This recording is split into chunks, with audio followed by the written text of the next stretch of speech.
Hey everybody, it's Trags. Today is the 4th of July. Happy Independence Day, and this is episode 252 of the Patriots Beat on the CLNS Media Network. And what better way to celebrate it than offering up the fireworks edition of Patriots Beat on the CLNS Media Network. Here to help me light the fuse once again is Mike Dussault of patspropaganda.com. Any big 4th of July plans or even holiday week plans, Mike? No, just counting down till the start of training camp is pretty much it. Yeah, well, you know what? You are not alone in looking forward to the end of this month when we can finally put aside all the Tom Brady drama, the Rob Gronkowski drama, at least off the field, and see them back on the field. I mean, I tell you what, it has been a long, drama-filled offseason in that regard. You agree? Oh, I totally agree, and it's just it just feels like we keep getting dirt kicked out from the 2017 season. It's been one of those weird years where you just can't seem to put last season to rest, and with training camp, it will officially be put to rest, so that'll be a good thing. Well, you know what? It's interesting you say that because the last couple of times the Patriots have won the Super Bowl, Bill Belichick's first message is, when they get the rings in the ceremony in the offseason, that formally puts the previous season to rest. Well, I wonder what moment it might be that puts this offseason to rest for these Patriots. Oh man, I mean, hopefully there's no need for a big sit down between Belichick and Brady and Gronk, and everybody's got to have a beer summit and apologize and hug it out, and I don't know if it needs to be that extreme, but hopefully that first team meeting once they get to training camp, that kind of kicks things off, and we're off on the 2018 season from there. Again, this is the 4th of July episode, so enough of that. We want to get on to the real fireworks, and with this 4th of July themed Patriots Beat in mind, going to start here. Mike Dussault of patspropaganda.com. Which Patriots will light the fuse? Either players or coaches that will be the leaders, vocal and otherwise, for these 2018 Patriots?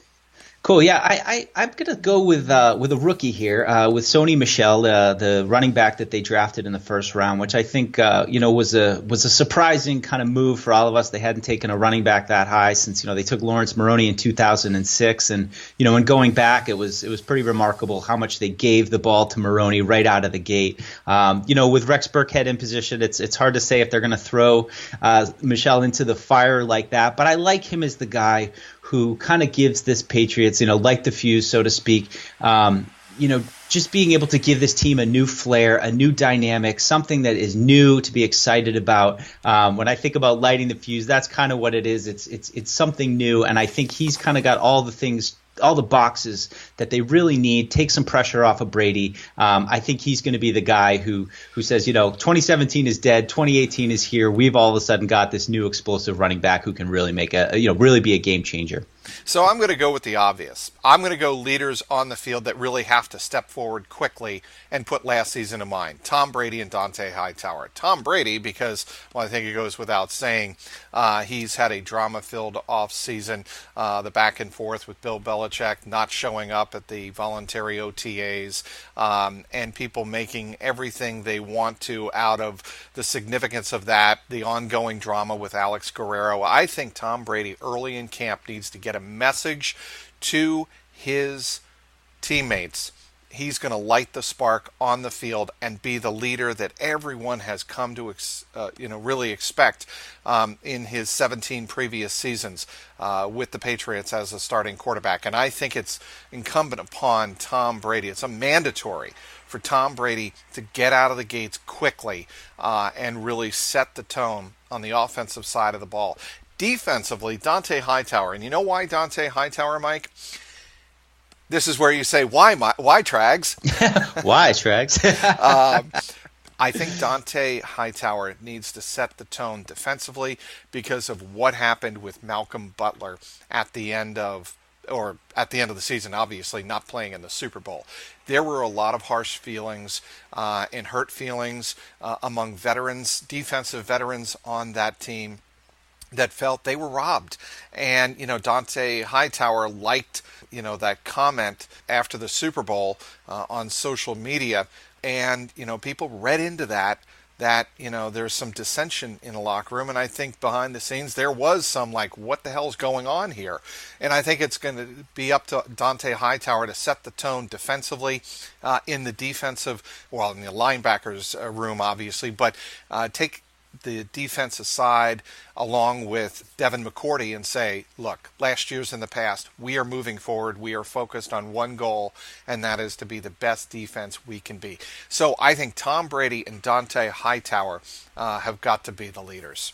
I mean, I couldn't agree more especially on Hightower. I mean, I think for this defense to kind of put last year behind them, I think he's got to be the guy. I think, Brian Flores, the new de facto defensive coordinator, right, has to lean on him. Of course, the scary thing is can he play a full season? Is he going to stay healthy? The depth at linebacker really wasn't addressed that much this offseason. So, once again, you're kind of very, very thin ice with that squad. But I think he is absolutely the guy that, just needs to be the catalyst for the defense. And I mean, I expect to have a huge season out of him. He's had a chance to really hopefully get healthy. He's out there for OTAs. He's out there setting the tone already. This is his defense now, and he really has to be the guy.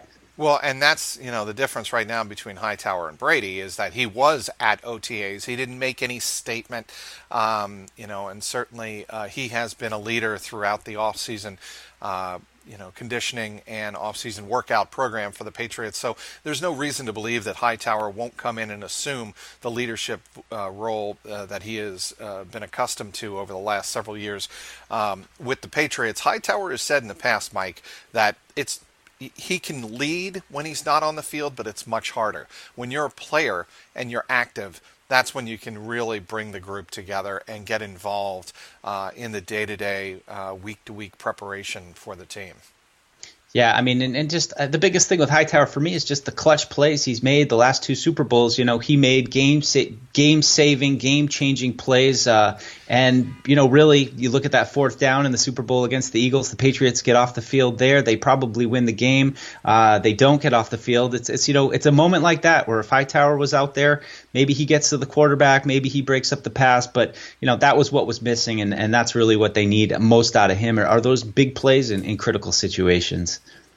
All right, we're speaking with Mike Dussault of patspropaganda.com. You can check out his great information at patspropaganda.com. Hey guys, I want to tell you about a new wellness brand for men. It's called forhims.com. 66% of men lose their hair by the age of 35. Thing is, when you start to notice hair loss, it's too late. It's easier to keep the hair you have, of course, than replace the hair you've lost. How will you feel a year from now if it's business as usual up there? Well, here's a solution. forhims.com, a one-stop shop for hair loss, skincare, and sexual wellness for men. Thanks to science, baldness can now be optional. Hims connects you with real doctors and medical-grade solutions to treat hair loss. There's well-known generic equivalents to name-brand prescriptions to help you keep your hair. And prescription solutions are backed by science. Save hours by going to forhims.com. It's just that easy. Order now. My listeners get a trial month of Hims for just $5 today, right now, while supplies last. See the website for full details. This would cost hundreds if you went to the doctor or a pharmacy. Go to forhims.com/trags. That's forhims.com/trags. forhims.com/trags. Here on the fireworks edition of Patriots Beat, joined by the one and only Mike Dussault of patspropaganda.com. All right, moving on. Which Patriots will explode and provide the oohs and the ahhs for the 2018 Patriots? Mike, we'll start with you. Well, I mean, I was going to say go with Hightower on this one. I mean, for the reasons as we discussed. I mean, I think that he is the guy that has to be the guy making the fireworks because they just don't have those playmakers at the second level. As we kind of discussed before. But the other guy I think I got to mention is Trey Flowers, who I think playing for a contract now.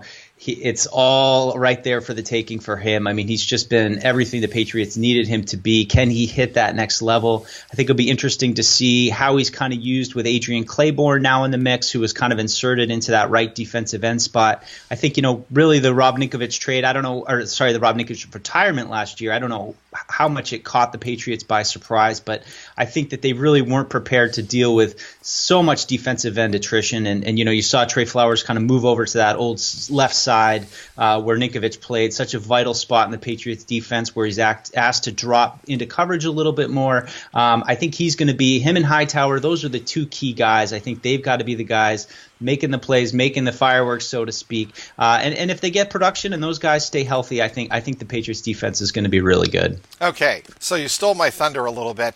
I'm going to go with Trey Flowers to have a breakout season. He will provide fireworks galore on the defensive side of the ball. Let's go over his numbers since you bring it up.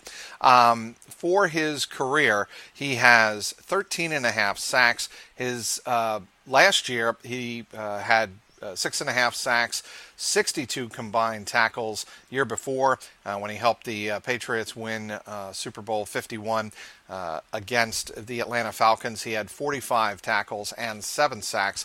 Last 2 years, he's been very productive. This year, I think he's going to reach double figures. I'm going to mark this down. He is going to reach double figures in sacks. I'm going to give him 11 sacks and 2 fumble returns for touchdowns and a pick six. That's how big a year I think Trey Flowers is going to have. I think he is going to be a monster. You mentioned he's heading into a contract year. I just think he knows that he's going to be 25 when the season begins. He's entering the prime of his career. If he can stay on the field, stay healthy, knock wood, I think the Patriots are going to have a sensational year from Trey Flowers. On the offensive side of the ball, and I'll get your feeling on this, Mike, the two guys that I think will explode and provide huge seasons for the Patriots, especially with Julian Edelman probably sitting out the first 4 games of the season with his PED suspension, Chris Hogan and Jordan Matthews. I think those two are going to be huge, huge, huge for Tom Brady. Well, I think we see the roster a little too similarly because Jordan Matthews was the name I was sitting on as well. I think really the wide receiver turnover is one of the most interesting spots in the whole roster right now when you consider. Doubt. Amendola leaving and Brandon Cook's gone and Edelman with, being 32, coming back from injury, suspension. It's just a fascinating place. And when you look at Jordan Matthews' production out of the slot, I mean, that's just, that's been Tom Brady's bread and butter position. You go back, Troy Brown, Deion Branch, those are the kind of guys that can get open quick, that he loves and that always seem to really be productive in this offense. Kind of throws back a little bit to 2013 when you had Welker and Branch leave and it kind of turned over to Edelman and Amendola. Now I feel like we're almost in another one of those mini transitions. And I think the Patriots have done a good job, kind of stacking the position between getting Philip Dorsett last year, adding Kenny Britt late in the season. Cordarrelle Patterson is in there.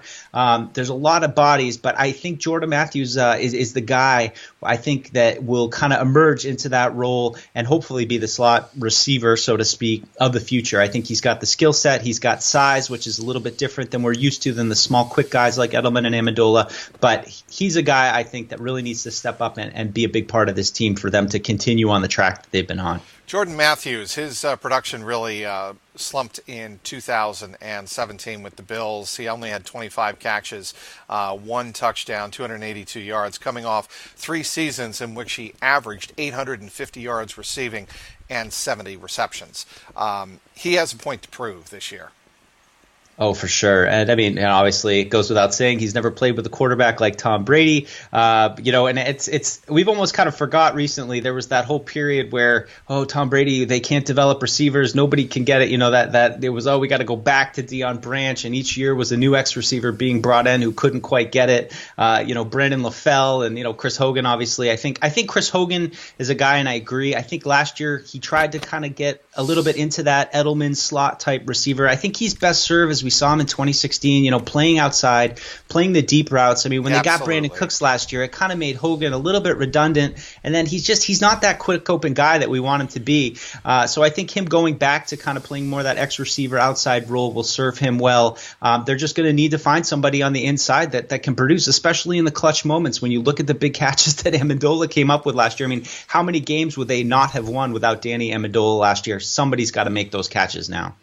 No question about that. I'm going to throw in a special team oohs and ahs, and I think you mentioned him, Cordell Patterson. I'm so excited to see what he is going to be able to do with the ball in his hands. They're going to try to find ways to get the ball in his hands in as many ways as possible, obviously.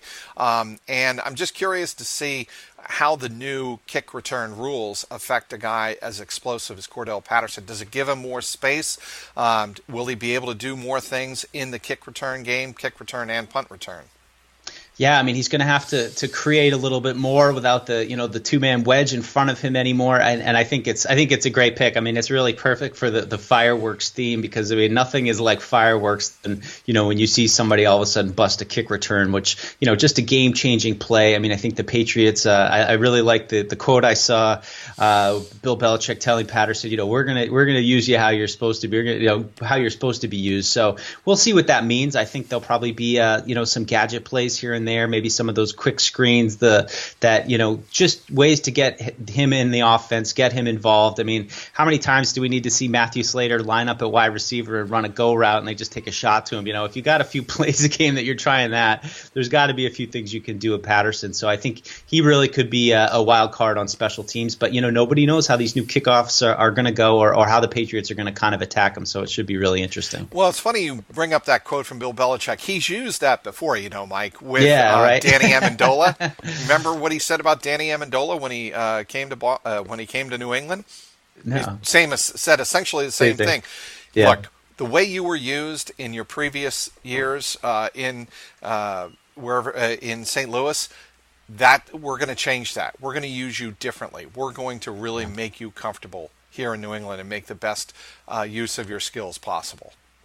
Yeah, I think Amendola really, we saw, especially in the 2016 season, where they were able to protect him behind Edelman. He wasn't the guy who had to go out and catch 8 to 10 passes a game, which was what was getting him injured every season. In that kind of backup clutch role, he could come in and make a huge play, but not have to do it all. So they're going to have to replace that production, and obviously Patterson and Matthews and all those guys are going to kind of fit in to replacing Danny Amendola in that role, which really we've seen is a vital role, especially when you've got some uncertainty with Edelman. Again, he's 32. That's close to the expiration date, especially for slot receivers. He looks in great shape. He looks explosive still, so I don't want to throw him under the bus just yet. But things you got to think about for the long-term health of the franchise and especially the offense. Okay, I'm going to finish up my fireworks oohs and ahs segment here with a rookie that you mentioned in lighting the fuse earlier, and that is Sony Michel. I think he is going to be a dynamic player. I don't think the Patriots would have used a first-round pick on him, one of the 2 first-round picks that they had along with Isaiah Wynn, unless they thought Sony Michel could come in and contribute right away. I think he is going to be a dynamic runner. I think he's going to be a dynamic pass receiver, and I think he is going to really provide some fireworks in that backfield. Yeah, it's exciting. I mean, we've been talking about it, as Brady's career's gotten on, you just think of that, wow, it would be great to have kind of that running back who could just take a little bit of heat off of him. I mean, and last year was such a strange year for me because, I mean, I loved what they did where they really stocked the backfield, where they had Dion Lewis and they brought in Gillislee, who obviously didn't work out for a number of reasons, Rex Burkhead and James White. And, you had this whole group, and it was, how are they going to use them all? And I just felt like they just got lost in the shuffle, and they could never quite spin the right dial. And I really felt that was true in the Super Bowl, where I would like more Dion Lewis. I know Dion Lewis wanted more Dion Lewis in the Super Bowl as well. So I just hope that they can figure out a balance with the backfield this year. We know Burkhead's had injury issues. There are always injury issues in the backfield. But it would really help the offense. It would help Brady if they can establish Michel as a guy that teams have to game plan for. and have to figure out how to stop, especially with balance, both running and catching the ball. So he's a real X factor, I think, for making this a new kind of offense that we haven't seen in the last couple of years. Defensively, I think Duke Dawson could actually provide some fireworks. He's young. He's going to probably be put in the slot and certainly compete for the slot corner position along with the likes of Eric Rowe and probably Jonathan Jones. I mean, that is the way I see that competition really, coming down to. And I think the second rounder out of the University of Florida, Duke Dawson, I think he's going to be a fascinating player to watch. Sure. It's always interesting with cornerbacks, in the Patriots. It seems like every year that's the most popular position where an undrafted rookie makes it. You have Keon Crossan, a low-round draft pick, J.C. Jackson, an undrafted guy, two guys who were, making plays in OTAs. I mean, J.C. Jackson was starting across from Gilmore through most of minicamp, and meanwhile, nobody knows quite for sure what's going on with Jason McCourty. And I think most of us just kind of penciled McCourty in for Malcolm Butler. So I think there's a lot of interesting things going in there. What I like about Duke Dawson, he's got a unique skill set. We've seen Eric Rowe as kind of a bigger slot guy at times. He can kind of play inside and outside, but Dawson fits that mold a little bit better in terms of the kind of diminutive, tough slot guy who can play man, can play zone. He's going to be a good tool for the toolbox. I think I don't know for sure though how it's all going to play out, and I think that's a position where you can never rule anything out. Where there might be a surprise player like one of those unheralded guys all of a sudden stepping in and being a significant part. All right, we have to move on to those who might fizzle out on this Patriots roster. And I got to tell you, it's going to be very, very hard for me to pick one. And I only really see one that could fizzle out in terms of their offseason additions, and that's Jeremy Hill out of Cincinnati. And to be fair to him, with Joe Mixon and Gio Bernard, really battling it out in Cincinnati for the 1-2 running back position with the Bengals, Jeremy Hill did not get much opportunity to prove that he could bounce back. He only had 37 carries, 116 yards, no touchdowns in 2017 for the 7-9 Bengals. Jeremy Hill would be my one player that they signed who could turn into Mike Gillislee, though Jeremy Hill is still a downhill runner, and he could certainly be an impact in goal line situations. Yeah, I agree. I mean, I think, again, it just goes back to, finding a spot for all these running backs and finding a way to get them into a rhythm so that, it really benefits the offense. And, he's a big guy. He has, unique skill set. I mean, at this point, it's impossible to try to figure out how it'll all play out, but it's just good to have that kind of depth and know that you can withstand some injuries should they occur in the training camp. My guy who's going to fizzle out, and it kills me to say this, but it's Malcolm Mitchell, who, after a super promising 2016, had a great Super Bowl 51, missed all of last year with injury. Now he's, missing in action at OTAs. I mean, it's, we talk about the turnover at wide receiver.